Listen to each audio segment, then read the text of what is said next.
Oke, selamat pagi. Kembali lagi di channel Payungi University. Kita kali ini berada di markasnya Gapsera. Apa? PP apa namanya? PP Gapsera. Apa itu Sejahtera PP? Mandiri. Perkumpulan Poktan. Perkumpulan Poktan Gapsera Lampung Tengah. Ini sebuah tempat pengolahan hasil pertanian ya. Tapi juga ada lembaga pelatihan di sini. Kemarin saya pulang dari Solo itu kan ada LPTP ya. Lembaga pengembangan teknologi pedesaan, udah 46 tahun berdiri di Solo. Dan nggak jelek-jelek amat lah di Lampung. Saya melihat ada oase di kabupaten ini. Saya nggak tahu apakah Mas Ardito udah pernah ke sini, Mbak Marsa. Kemarin pulang dari Solo saya ketemu Marsa tuh. Apakah udah pernah ke sini? Saya berharap pemimpin-pemimpin di Lampung Tengah ini juga mendengar kisah-kisah inspirasi tentang perkumpulan Poktan Gapsera ini. Foundernya namanya Pak Sukarlin ya. Tapi siang hari ini beliau ternyata ke Metro. Saya dari Metro ke sini, beliau dari sini ke Metro. Tapi sebenarnya beliau aslinya dari Metro juga, dari 24. Nah, tapi tidak kurang apa ya, akal. Saya ketemu lagi sama sekretarisnya, masih muda, namanya Mas Arif. Ini umurnya masih 29 tahun. Alumni dari Politeknik Pertanian. Nah, Mas Arif, ini cerita langsung ngalir aja ya. Sebenarnya Gapsera ini dulu gimana tuh sejarahnya? Kalau sejarahnya Gapsera itu dimulainya sebenarnya dari 2011. Dari orang-orang yang memang peduli sama lingkungan awalnya. Kenapa kok saya bilang peduli sama lingkungan? Terutama keprihatinan kita sebagai petani itu alangkah gampangnya kita merusak lingkungan kita, sawah kita dengan waktu itu racun ya atau pestisida. Jadi dari situ akhirnya teman-teman ini ada 11 orang waktu itu dikasih pelatihan dari Balai Besar Pengelola Sumber Daya Air. Itu di Bandar Lampung, pelatihannya itu ada di Jawa Barat. Mereka itu teman-teman ini dilatih untuk jadi pelaku sekaligus pelatih pertanian organik. Awalnya itu begitu. 2011 11 orang ini melakukan budidaya organik. Cuman memang tantangan di pertanian organik itu kan kompleks. Satu, hasil itu pasti turun karena ada konversi yang signifikan. Awalnya dia suplai pupuk kimia itu berlanjut, kemudian pengendalian hama yang relatif susah. Karena nggak ada di organik itu kan yang instan, hari ini saya nyemprot, saya mengendalikan, hari ini mati atau selesai hamanya kan gitu, nggak ada. Akhirnya 2011 itu sudah mulai budidaya, sudah mulai panen, itu nggak bisa berlanjut. Permasalahannya ini nggak cuma satu. Jadi dari mulai pengendalian hama yang susah, penurunan hasil. Nah, yang ketiga ini pasarnya, hasil pemasaran produknya petani ini susah. Secara organik ini kan lebih mahal. Lebih mahal satu, nomor dua ini nggak ada tengkulak yang siap ngambil secara besar-besaran. Contohnya gini, kalau misalnya yang petani konvensional itu kan saya panen hari ini ada yang ngambil, ada yang beli. Nah, dari situ yang dari awalnya 11 orang itu bukannya nambah jadi 12 atau 20 orang, malah turun jadi 8. Langsung ke 2014 itu di 2014 selanjutnya itu teman-teman sudah punya mulai ngeluh. Nah, kita ini mau melakukan kebaikan, mau membumi langitkan kebaikan biar lingkungan nggak rusak, tapi kok peminatnya sedikit. Nah, gitu terus banyaklah cerita-cerita itu, Mas Karlin, teman-teman itu cerita-cerita gimana ini, apa solusinya terus terkait pertanian kita ini. Ketemu waktu itu awalnya sama teman-teman dari lembaga zakat Dompet Duafa. Nah, di Dompet Duafa kita cerita-cerita, ada respon tapi belum disupport. Kita sampai cerita ke dinas, sampai cerita ke pejabat yang punya kepentingan di pertanian itu kita cerita-cerita semua tentang pertanian organik ini, tapi enggak apa ya, enggak terlalu banyak ditanggapi. 2018 itu kita ketemu waktu itu sama Lasnas BSM, Lembaga Zakat Nasional Bank Syariah Mandiri. Ya, waktu itu Bank Syariah Mandiri atau Bangun Sejahtera Mitra Umat itu. Sekarang BSM. BSI ya? Ya, sekarang BSI. Nah, 2018 itu kita cerita. Tani punya petani yang siap budidaya padi ramah lingkungan. Waktu itu kita nggak cerita organik, ramah lingkungan saja. Karena kan tantangan yang organik itu terlalu besar. Ditanya ramah lingkungan yang seperti apa? Ramah lingkungan yang dimaksud itu kita sudah nggak menggunakan pestisida sintetis. Paling enggak kita ini sudah nggak merusak lingkungan secara masif lewat penggunaan pestisida. Oh, oke, kalau gitu ditanggepi dan didukung lah. Jadi kita diminta 100 orang petani. Saya maunya ngasih bantuan, waktu itu Lasnas BSM bilang kita mau ngasih program tapi syaratnya 100 orang petani, kategorinya asnaf atau mustahik, dan kita bilang oke deh, siap gitu. 2018 itu kita kumpulkan 100 orang, disupport dalam bentuk zakat produktif untuk 100 orang ini, nilainya 2,5 miliar waktu itu, 2,5 miliar. Besar, satu orang itu 25 juta ketemunya. Nah, kalau misalnya kita langsung berikan ke petani, itu kan jadinya akhirnya mungkin kebiasaan petani kita kan konsumtif. Jadi mungkin uang itu habis untuk beli motor, untuk apa kan gitu.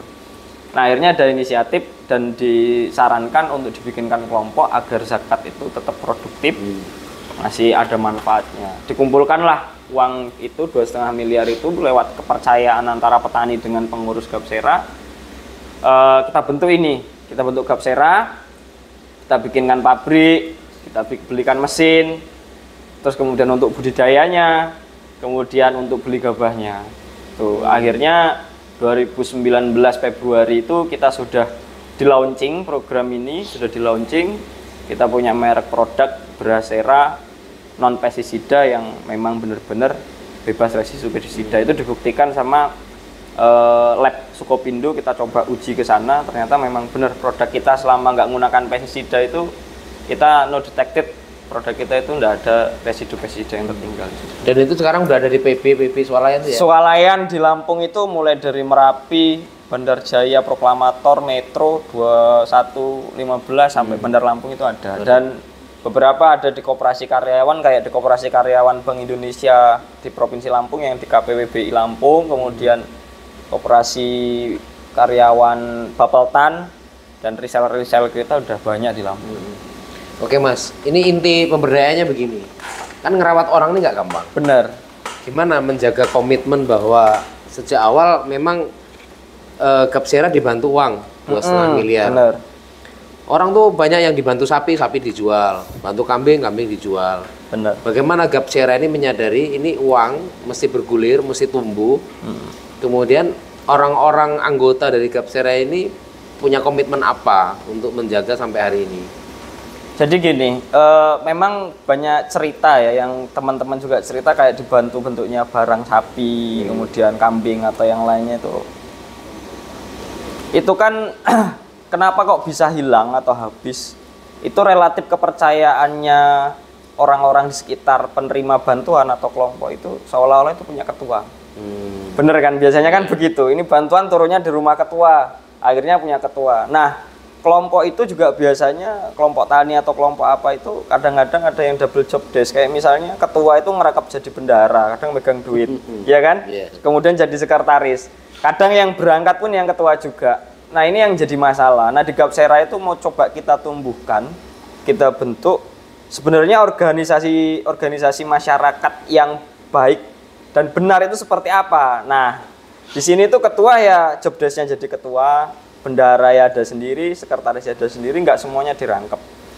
Terus si anggota kita itu, kita tuh sarankan bahkan kita wajibkan diendangi Pak pabrik, Pak. Ini pabriknya jenengan, maksudnya gitu. Ini pabriknya sampean, sekali harus sampean ke sini. Terus yang ketiga, kalau memang sudah bentuk usaha begini, mereka itu harus merasakan hasilnya. Jadi ketika itu memang dibentuk sama orang-orang yang turut serta, ya mereka harus dapat hasilnya. Contohnya di sini Gapsera ini kan produksi beras.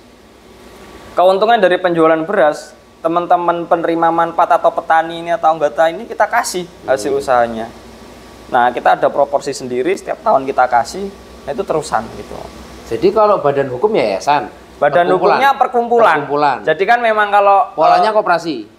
Rencananya mau ke koperasi, karena kan memang sebenarnya kalau perkumpulan itu nggak boleh melakukan usaha. Iya. Bener kan, nggak boleh melakukan usaha dan memang bersifat nirlaba. Nah kemarin juga dapat masukan agar dibentuk KEP atau Kelembagaan Ekonomi Petani. Nah ini yang coba kita nanti arahkan ke koperasi atau apa. Waktu itu kan masih kita anggap kalau perkumpulan petani sama dengan kelompok tani. Kelompok tani itu kan punya kurang lebih 3 atau 4 asas, itu salah satunya dia harus melakukan usaha kan gitu. Iya. Dari setiap panenan ini orang pada enggak ada kas nih untuk PP Gapsera supaya ada kas. Enggak ada. Terus apa yang Jadi gini, kita nggak mewajibkan kas karena memang petani itu hasilnya mereka ya. Kadang kan kalau ditarik bentuknya kas itu kan berat. Susah dan ya relatif saat nggawe kelompok ada kas-kasan kan gitu. Jadi kita cuman fasilitasi, Gapsera itu fasilitasi petani itu untuk budidayanya. Sifatnya pinjaman. Pinjaman yang tanpa ada margin atau bunganya. Itu nilainya per 1/4 hektar itu 1 juta rupiah. Jadi kita kasih pinjaman untuk modal usaha, untuk tanam, untuk sampai panen. Nanti ketika panen itu dikembalikan ke sini, disimpan lagi uangnya. Ya, 1 juta tok itu. Itu 1 juta tok. Dibalikin 1 juta juga. Terus tapi karena ini kita di sini juga ada kegiatan sosialnya.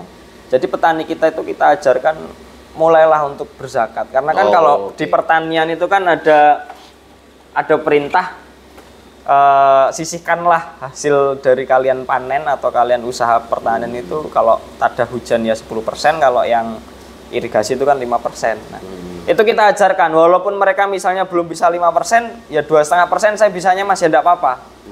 Walaupun bentuknya belum bisa dibilang zakat, minimal mereka sudah mulai sadar saya ini panen ini juga ada orang-orang lain yang memang butuh, maksudnya ada hak orang lain.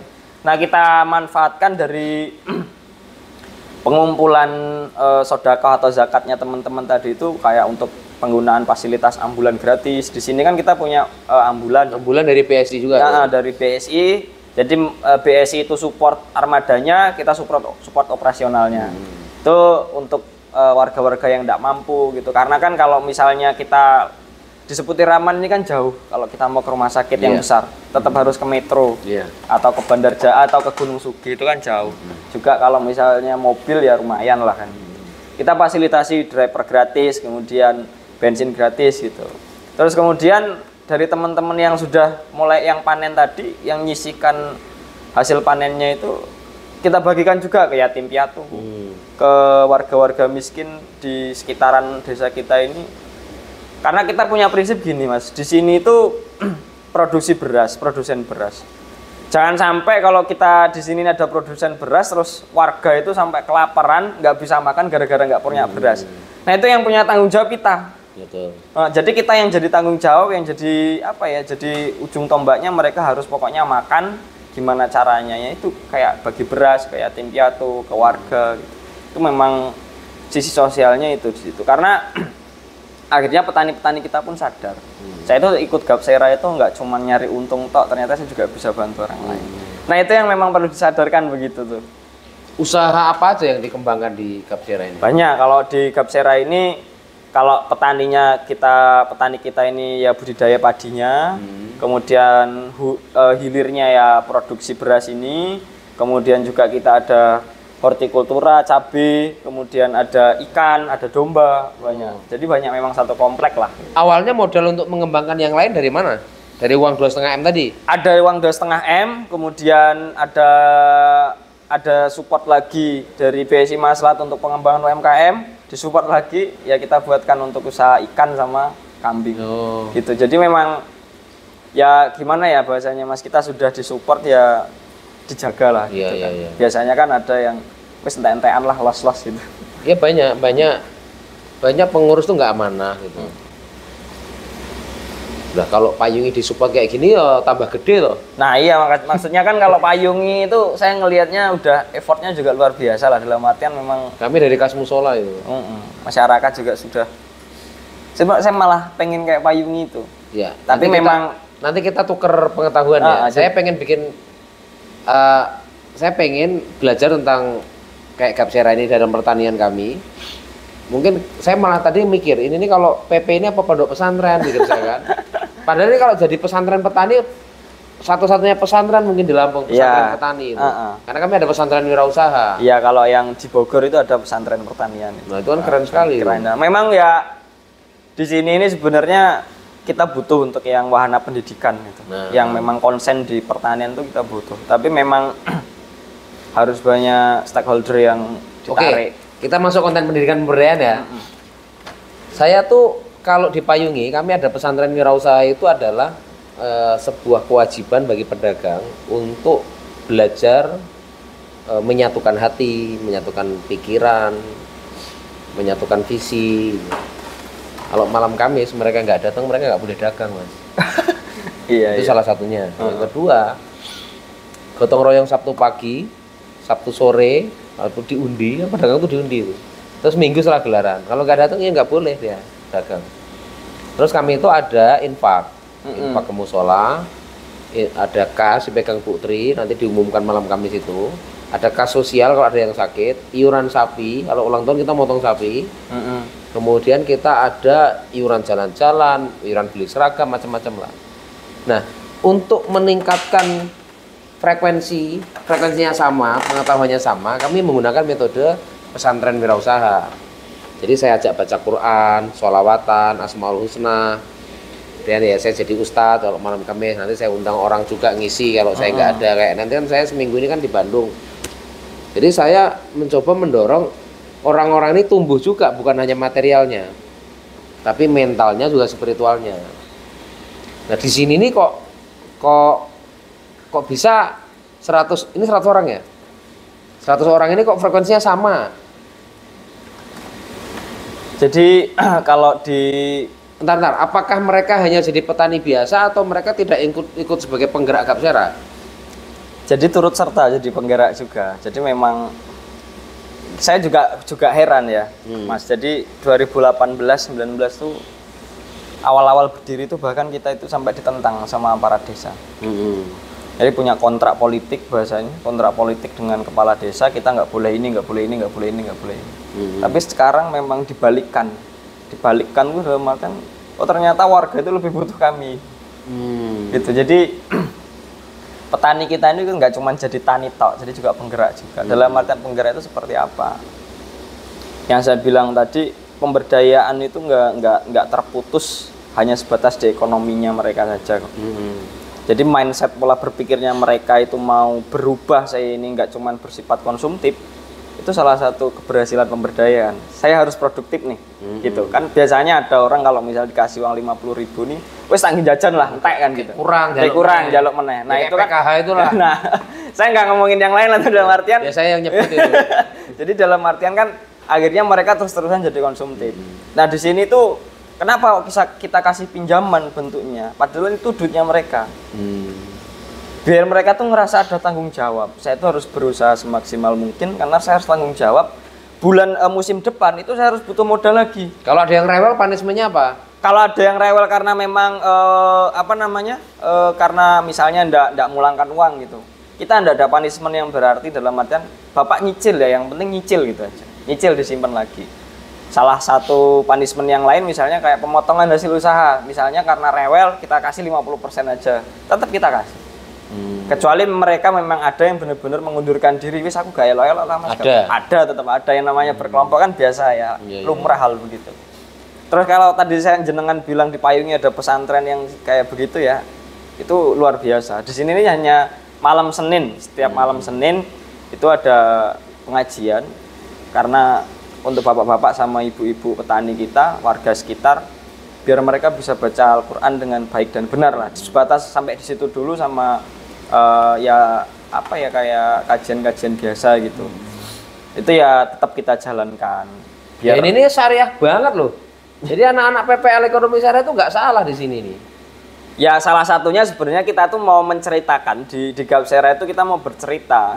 Salah satunya kita tuh mau menentang yang kelompok-kelompok petani yang hanya sebatas menguntungkan pengurusnya itu kita mau hilangkan mindset itu. Ternyata nggak begitu gitu loh. Di Gapsera ini ada contohnya gitu. Maksudnya kan biar pertanian ini nggak selalu dipandang ngono tok gitu enggak. Karena ada inovasinya. Iya, ada inovasi. Karena prihatin juga Mas. Mungkin jenengan kalau ngelihat kelompok tani sekarang itu yang aware, masyarakat anak mudanya yang aware dengan pertanian itu sedikit.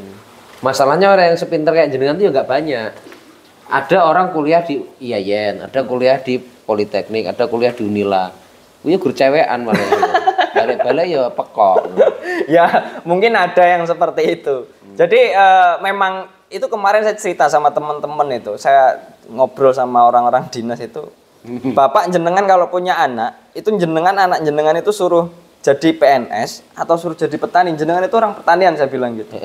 Itu sampai saya bilang begitu. Iya takon jadi PNS Mas. Lah ngopo? Gak menguntungkan di pertanian. Terus saya suruh bayangin mereka itu. Waktu itu saya sampai suruh bayangin. Bayangkan 30 tahun lagi kita itu benar-benar krisis petani. Saya Betul. Bilang. Sekarang sudah terjadi. Nah itu kan sudah terjadi. Suruh bayangin begitu terus. Armangan opo deh Pak.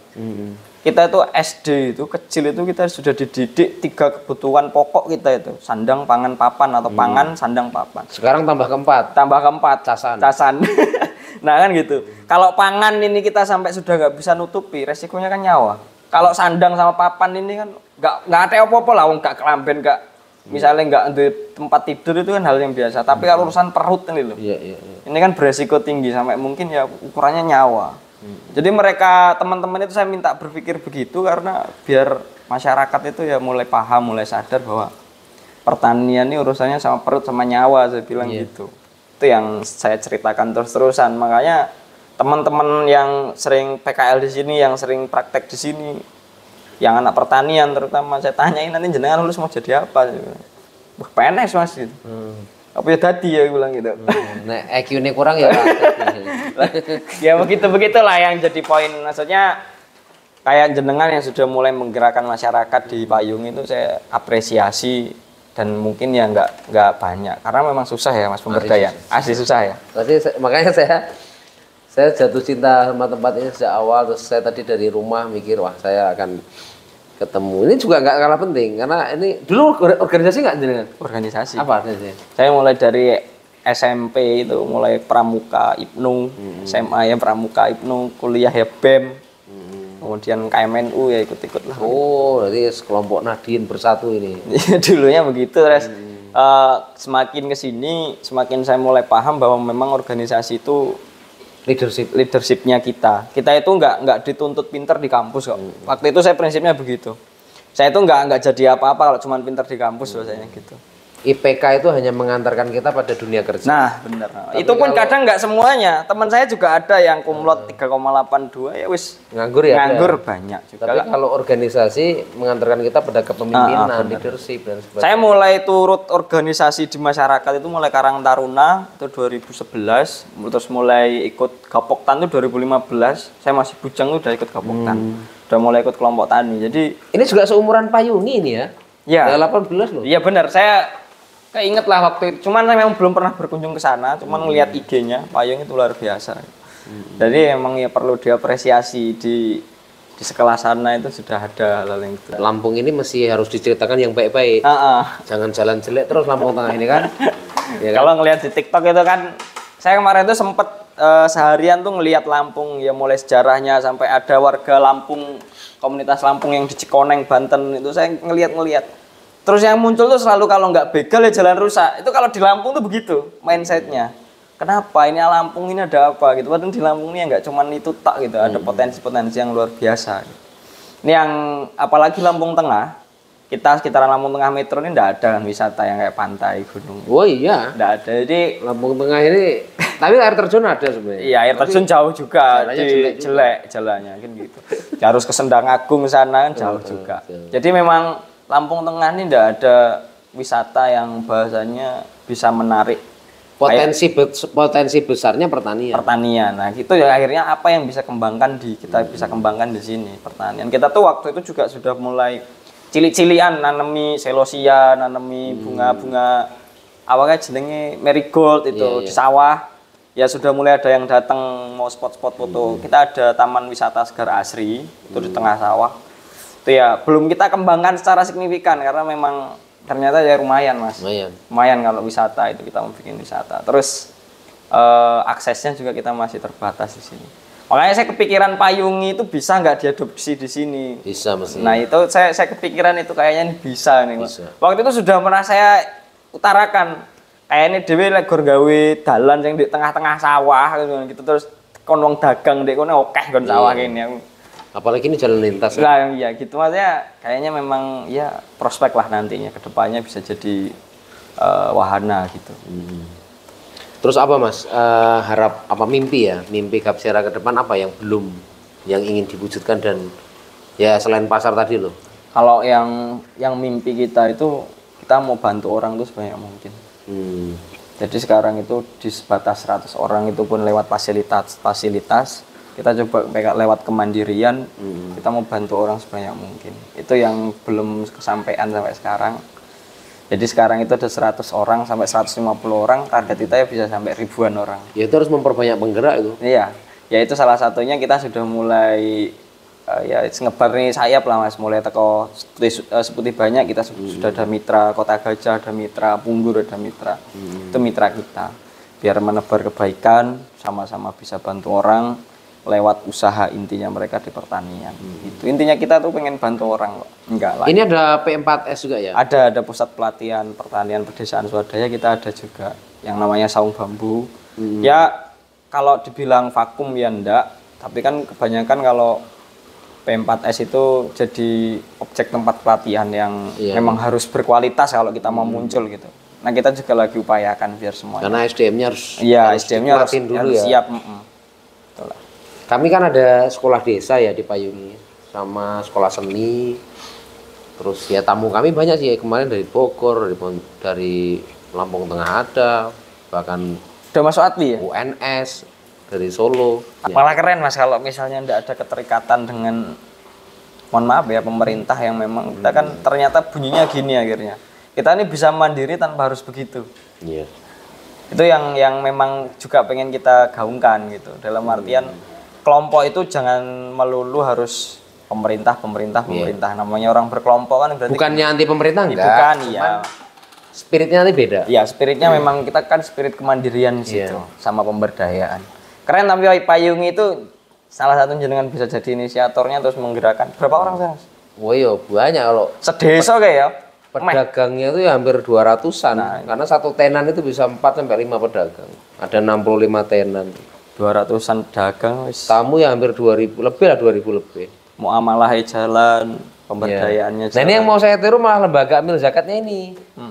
Ini kok keren juga ini, artinya untuk menjadi nilainya Islami masuk itu juga diperlukan ada upaya-upaya menghidupi menghidupi zakat, nanti kembali lagi ke masyarakatnya gitu. Kalau kami ini kas-kas tadi loh mas, infak seikhlasnya. Sebenarnya kalau zakat itu kita bunyikan zakat gitu kan harus nisab ya, ukurannya kan setahun gitu ya. Iya, setahun misalnya. Itu kan ukurannya nisab, tapi kalau misalnya kita itu mulai sadarkan teman-teman. Contohnya gini, dulu itu wakaf itu kan orang tanya cuma tanah kuburan sama wajib. Wakaf bisa uang. Nah, sekarang kan maksudnya orang kan mau dipahamkan ini bisa uang. Jenengan coba misalnya di sana mau bikin musola tapi wakaf. Terus mereka mulai dari 1.000 sampai 2.000 rupiah gitu. Beda nanti ininya. Apa ya jenenge cara semangatnya tuh beda. Kayak punya rasa memiliki juga ya. Terus zakat juga misalnya. Mereka sudah mulai di teman-teman tuh diajarkan untuk zakat. Zakat dari zakat dagang tadi itu diajarkan ke situ. Ya sembunyi ini arep zakat terus misalnya nilainya orang teko, tapi sudah beda gitu. Ini kalau panen berapa kekumpul zakat? Terakhir berapa ya? Pokoknya puluhan juta lah mas. Ya. Kita itu pernah 1 bulan itu operasional ambulan itu 40 juta pernah. Operasional ambulannya tak itu. Jadi kalau ambulan pasti keluar duit itu. Iya kan ambulan keluar duit. Terus kemudian kita driver juga kita kasih. Jadi memang listrik nah ya maksudnya internet itu kalau itu masuk ke beban usaha ya. yang ini. Kalau yang kegiatan sosial itu memang sampai puluhan juta lah. Kita pernah kok 1 bulan tuh operasional sosial tuh sampai 40 juta. Pernah. Ya lumayan lah, tapi kayak ndak kelong. malah nambah karena ngerasa apa ya, seneng gitu loh. Seneng gitu. Karena orang wis misalnya wis kepepet. Kadang kan gini, mohon maaf misalnya ada orang sakit wis loro dipentung kon bayari sing bayar kasihan kan gitu. Nah maksudnya ini coba kita mulai dari sini. Kita juga enggak minta bantuan sama siapa-siapa untuk operasional itu. Ini memang pure dari usaha teman-teman, dari zakat atau infaknya teman-teman yang dikumpulkan, ini yang buat kita operasional. Kita juga belum pernah cerita sama siapa-siapa terus wangi sih ambulan gitu. Contohnya di ambulan aja yang paling kelihatan. Iya, yang paling kelihatan. Belum. Kalau pokoknya kita harus pokoknya orang gagah pura-pura gagah. Ya, gitu. Pokoknya kalau kegiatan sosial kan ojo ngetok-ngetok ilek dhewe iki ora mampu kan gitu. Tetap bisa kok ternyata, alhamdulillah tetap bisa gitu. Kayak penggerak emang ngono kuwi. Biarpun apa namanya ya Juragan Bogor. Iya, Juragan Bogor. Biarpun tombok tapi asal tersohor gitu. Memberdayakan begitu. Yes, kayak gitulah. Jadi nggak jadi terlalu ngeri lah, dalam artian pemberdayaan itu nggak seremeh yang dipandang wong. Kita tuh minimal bisa ngerubah mindset orang di dalam kita bahwa mereka itu memiliki kelompok kita. Itu yang penting gitu. Jadi kayak di Payungi misalnya ada 200-an orang pedagang, ya mereka itu nggak sekedar bisnis di situ. Jadi ngerasa saya ini punya Payungi, saya ini di dalam Payungi, saya harus jaga Payungi, saya harus gedekan Payungi. Nah itu yang kadang-kadang susah dijaganya, susah di ininya. Ya itu tantangan pemberdayaan laki-laki. Kalau tanah ini punya kelompok. Sejak awal uang itu dibelikan tanah? Iya. Tanah itu punya kelompok, bangunan punya kelompok. Aset itu kalau total aset hampir sekarang 2 miliar lah. Berapa? 2M lah. 2M. Tanah itu kita beli sawah lagi, beli kolam, beli mobil. Pokoknya buat ya aset sekitaran kita ini ada 2 miliar lah di sini sekitaran. Kurang lebih. Kalau pengurusnya digaji? Pengurusnya nggak digaji, nggak ada gitu. Yang digaji itu cuman memang yang bahasanya pekerja di sini. Yang ngantor. Yang ngantor atau yang kayak kuli, mohon maaf kuli gitu digaji. Tapi kalau yang pengurus itu enggak, kita didapatkannya itu dari hasil usaha terakhir SHU. Jadi kalau misalnya ada keuntungan ya di WI, enak keuntungan ya wes. Itu 1 tahun sekali. Nah, ini pahalanya yang kene iki. Payungi juga gitu. Nah, ya begitu. Payungi nggak ada, saya minta salar pedagang nggak ada. Pokoknya dulu saya sama Pak Haji Soban, istilahnya ingin mewakafkan pikiran kita, hati kita, tenaga kita untuk orang banyak. Tapi sebenarnya jalannya rezeki itu banyak. Kayak ya, dengan dundang sana sini kan sama aja. Iya, sama aja. Gitu ya. Jadi poin plusnya lah dalam reputasi. Iya, reputasi. Paling orang minimal dhewe ora lekok ini dhewe pernah dikenal mergo iki. Iya. Kemarin saya undang Umar Ahmad. Calon gubernur. Minggu kemarin ke Payungi. Dia juga cerita gitu. Banyak saya datang ke berbagai daerah itu, anak-anak muda tuh ngeluh semua. Yang daerah-daerah seperti Jabung ngeluh keamanan, daerah-daerah yang jalannya jelek ngeluh jalan jelek gitu. Tapi dia juga sebagai orang pertanian loh dia. Sebagai mantan Bupati Tulang Buang Barat, kabupaten yang bukan-bukan, dia memulai semuanya dengan pendidikan sebenarnya. Dan dia membuat arsitektur kelas 1. Jadi kalau kita lihat arsitektur yang dikembangkan Tulang Buang Barat, ada Islamic Center, Panaragan itu ya? Ya, daerah Panaragan itu, ada Uluwanuki, macam-macam itu. Nah itu sebenarnya berbasis budaya juga. Nah yang dikembangkan sebenarnya kalau sudah ngomong pendidikan kan SDM mas. Nanam SDM itu kalau kata Cak Nur itu 20 tahun baru panen. Nah saya kemarin ketemu tuh yang ikut Pak Umar itu namanya Mas Jinan. Mas Jinan ini asli itu Baba, saya bilang. Iya. Apa Mas Jinan ini yang bikin ini Tanah Nugi yang bangunan tapi bata-bata semua itu. Iya. Yang buat apa tanah liat, apa keramik di situ, studio keramik di sana. Iya, itu yang desain saya, yang arsiteknya saya. Nah, kuliahnya di mana? Saya kuliah di UMS. Saya adalah angkatan pertama sekolah seni Tubaba.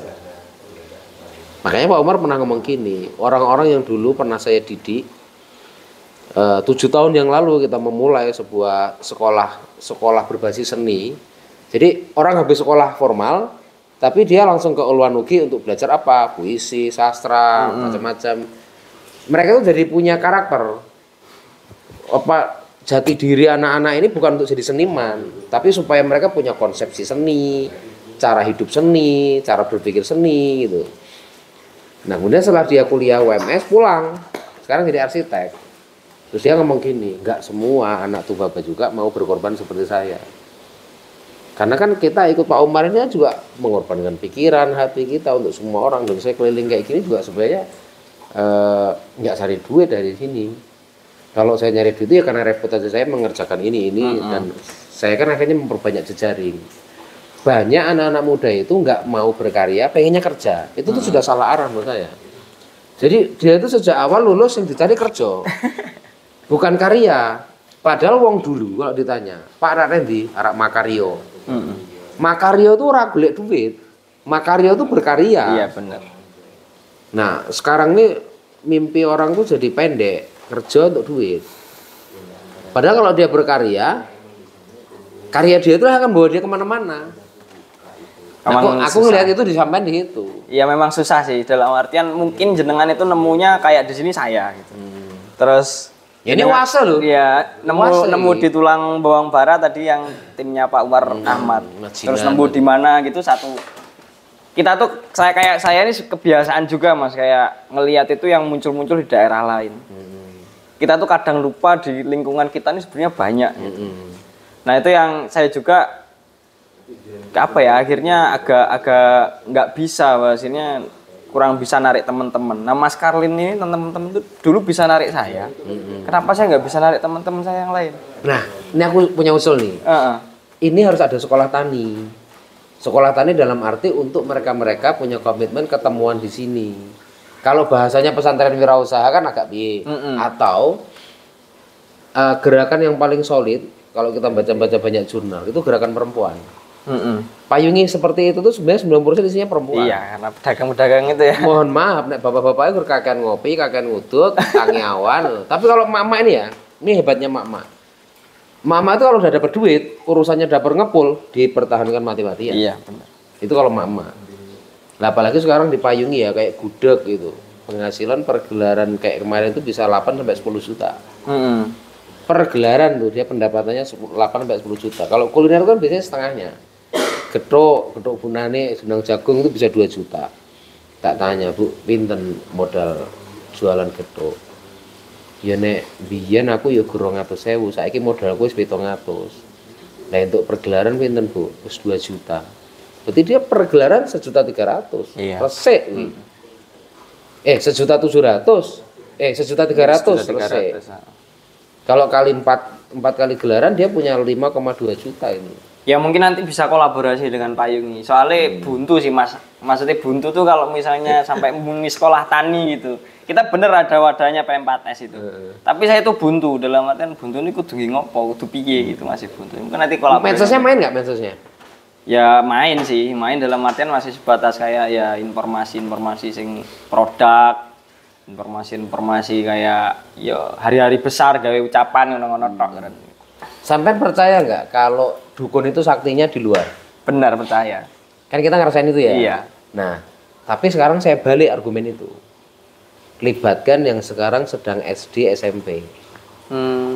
Jadi sampai nggak usah narik yang mereka jenengan capture yang sekarang sedang SD, SMP. Tapi kasih mainan apa yang membuat mereka tuh seneng ke Gapsera. Sekarang saya begitu dipayungi. Tapi dari situ kita tanamin. Kayak kami kemarin ada tamu dari berbagai kota, saiki awakmu do konten ya, bantu dokumentasiin. Nanti tak kasih kaos, ada kaos baru, sama apa mau didesain apa kaosnya. Dia pengen pesantren wirausaha Payungi. Terus ada duit kas, ini kalian nanti ada duit kas untuk kelompok kalian. Ya awalnya bermain game, awalnya nongkrong game, tapi nggak apa, kita bikinin markas nongkrong di sekitar sini, nggak apa-apa. Tapi nanti mereka kita kasih tugas-tugas. Oh ada tamu lagi, kaos apa lagi? Kaos sekolah seni, bikinin desain anak-anak pakai gitu. Itu yang saya belajar dari Pak Umar. Saya yakin yang sekarang sedang umur 16, umur 10 tahun ini, 5 tahun lagi jadi pasukan-pasukan keren. Nggak perlu kuliah. uncah kuliahi orang genah saya. Serius Mas, saya kan dosen ya, jadi saya kalau berargumentatif terhadap masa depan pendidikan kita, saya bukan Indonesia emas, Indonesia cemas. Agak pesimis lah ya. Indonesia cemas hari ini saya. Kurikulum kita ini tidak pernah mengakar orang, kenapa ya sistem pangan kita kok kayak gini. Jadi dengan nonton filmnya Mas Dandi ini keliling Indonesia udah 2 kali. Yang terakhir kemarin dia bikin film rilis pertama namanya Silatani. Usia petani kita udah di atas 55 tahun. Fakultas pertanian kita hanya asik di kota. Institut Pertanian Bogor hanya mencetak pegawai bank. Ke IAIN Metro, wih guru apa ya tuh? Ya tukang adan, mandiin mayat, peternak BMT. Ini problem kan? Iya. Kalau saya mengajak mereka untuk berproses, ayo leadership kita bangun, ayo aktif di gerakan sosial. Itu kan sebenarnya untuk reputasi mereka sendiri, orang gelem. Enggak mau. Enggak gelem. Memang kan ya tadi jenengan kan juga sudah mulai apa ya tadi udah masukin jadi udah nyuci saya lah. Kan memang bocah saiki ku sing digoleki aku kerja butuh duit. Bukan Makario, tapi Makario. Aku cah kerja. Memang NDSAK ke yo kleru. Iya lah, aku cah kerja gitu. Jadi diturunkan levelnya bukan Makario, tapi aku cah kerja. Kalau jadi pelaku wirausaha terus memang sing peduli karo lingkungan sosial mungkin dhewe nemoni saiki rasione 100 banding 1. Asli. Dan orang diajak disusin daki-daki enggak gelem. Enggak gelem. Lewang biyen kan senengnya musyawarah dalam artian ngumpul musyawarah diskusi ini opo gitu. Kalau saya dulu begitu kuliah itu. Jadi golek nggon, sorwit, ngobrol, wis ngalor ngidul sing penting ki enek isine gitu loh, ngobrol iki enek isine gitu. Ternyata kepake untuk menjinakkan masyarakat ini. Nah, teman saya itu enggak tahu kenapa, teman-teman saya itu yang angkatan saya yang dulu banyak ndopok iku ning sorwit iki mau. Saya wis sing enek sing sukses dadi peternak. Enek sing sukses jadi dealer motor. Punya dia sendiri-sendiri. Nah, terus karena dulu tuh saya kan beasiswa sekolah itu. Dibantu pemerintah waktu itu sekolah itu. Dibantu pemerintah, dibantu masyarakat juga. Dipeseni gini sama gubernur waktu itu. Sampaian saya soleh lulus sih ojo ngepenke dadi gawe negeri balio nek desa dek wong iku sing bantu sampean sih. Ya itu akhirnya teman-teman itu sepakem lah sama saya. Enggak ada yang teman-teman saya itu yang banyak yang jadi PNS.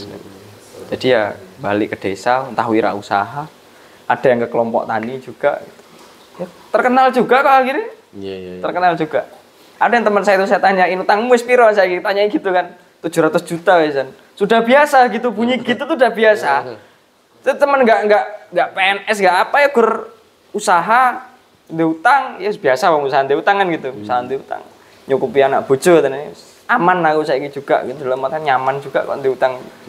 Itu yang prinsip-prinsip dulu waktu saya kuliah itu saya bawa. Pokoknya dewe balik iki kudu manfaat nggih wong desa.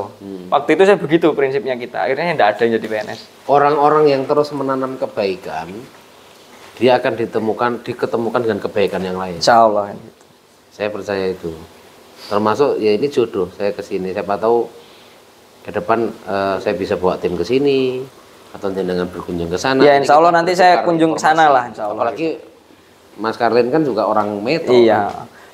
Dari dulu ngajakin ke sana itu. Jadi kita tuh kan pernah ngajak teman-teman petani itu ke Taman Sabin yang di Pringsewu. Oh iya. Kita pernah ngajain ke sana. Maksudnya dolan ben refreshing gitu. Jadi enggak gur ngumpul kan. Biasanya kan kalau kelompok atau kelompok tani itu ngumpul kan gur ngomongin masalah. Nah, anggota kan pegel gitu kan. Nah, itu kan kebiasaan begitu ngomongin masalah, ngomongin utangnya anggota terus harus cari inspirasi lah. Nah, makanya kita tuh di sini tuh setiap bulan, 1 bulan sekali tuh kita keliling ke dusun-dusun. Maksudnya yang ada anggota kita ngumpul di satu tempat. Koordinator, ya ngopi-ngopi, mangan-mangan gitu toh. Itu udah biasa itu 1 bulan sekali. Jadi nggak gur ngumpul nih ngomongin masalah, jadi males terusan berorganisasi. Nah itu kan jadi iya maksudnya terus apa sih organisasi kok gur ngomongin masalah ya kan gitu. Itu yang jadi poin kita makanya sering juga ajak petani itu ya kunjungan ke tempat wisata, terus nggon-nggon pertanian itu kita ajak ke situ juga. Sampai terakhir itu wisata melon yang di Tulang Bawang tuh. Nah, kita ke sana. Itu ya biar jadi semangatnya mereka juga. Jadi aku neng Gapsera iki iso dolan juga kan. Gapsera apa kepanjangannya? Gabungan Petani Sehat Ramah Lingkungan Gapseranya itu. Jadi wis perkumpulan Poktan gabungan bisa. Aslinya dawa tenan iki. Iya. Dari singkatan ke akronim. Nah, jadi kan bingung juga. Kalau ditanyain Gapsera ya apa? Ya Gapsera gitu toh. Gapsera itu sebenarnya gabungan petani sehat ramah lingkungan, ada juga yang nyebut gabungan petani seputih raman, gabungan petani seluruh Rejo Asri, boleh semua. Oke. Baik, terima kasih ya Mas Arif. Ini konten yang berisi ini.